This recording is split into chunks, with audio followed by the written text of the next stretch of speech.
महाराष्ट्रात कायदा सुव्यवस्थेचे धिंडवडे निघाल्याची परिस्थिती निर्माण झाली। कल्याण पूर्व मतदारसंघाचे आमदार गणपत गायकवाड यांनी पोलीस ठाण्यात गोळीबार केल्याची घटना घडली। या गोळीबारात शिवसेनेचे कल्याण शहर प्रमुख महेश गायकवाड यांच्यासह 2 जण जखमी झालेत। धक्कादायक बाब म्हणजे गणपत गायकवाड यांनी पोलीस ठाण्यात पोलीस निरीक्षकासमोरच गोळीबार केला।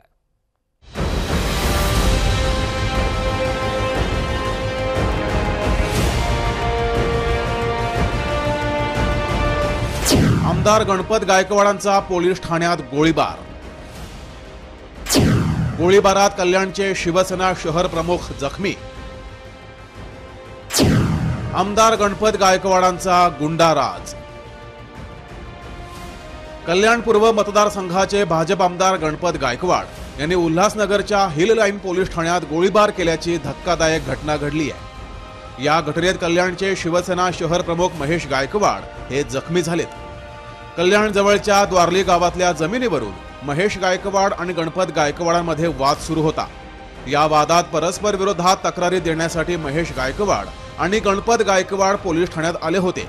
यावेळेस पोलीस अधिकाऱ्यांच्या केबिनमध्ये बसले असताना गणपत गायकवाडांनी महेश गायकवाड यांच्यावर 5 गोळ्या झाडल्यात, तर 1 गोळी राहुल पाटील यांच्यावर झाडण्यात आली आहे। काही तक्रार देण्यासाठी आले होते। त्या दरम्यान दोघांमध्ये काही चर्चा सुरू होती। त्या दरम्यान अचानक आमदार श्री गणपत गायकवाड यांनी आणि त्यांच्या एका सहकाऱ्यांनी तिथे गोळीबार केलाय। त्यामध्ये 2 लोक जखमी आहेत आणि त्यांचं ट्रीटमेंट सुरू आहे। पुढील कायदेशीर प्रक्रिया आता सुरू आहे। फायरिंग एकाच बाजूने झाली अशी उपलब्ध सीसीटीव्ही फुटेजवरून दिसतंय, परंतु आता अधिक तपास सुरू आहे, त्यानंतर आपल्याला सांगण्यात येईल। या प्रकरणी आमदार गणपत गायकवाड यांच्यावर खुनाच्या प्रयत्नाचा गुन्हा दाखल केला गेलाय। गोळीबार प्रकरणात गायकवाड यांच्यासह 6 जणांना आरोपी केले गेले। आतापर्यंत एकूण 3 आरोपींना अटक केलेली आहे। यामध्ये इलेक्ट्रॉनिक एव्हिडन्स, सर्कमस्टन्शियल एव्हिडन्स अत्यंत भक्कम आहेत आणि हा खुनाचा प्रयत्न ठरवून आणि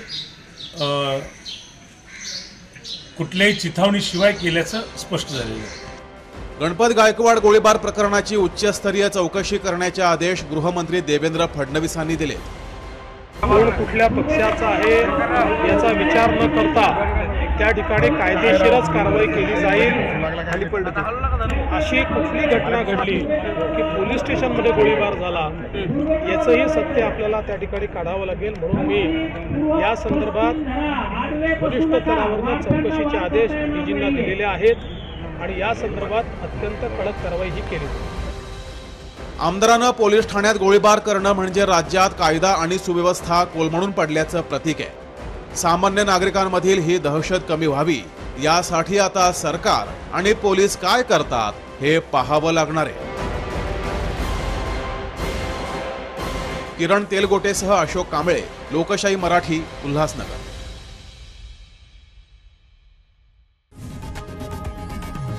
लोकशाही मराठी ऐका, पहा, जागरूक रहा।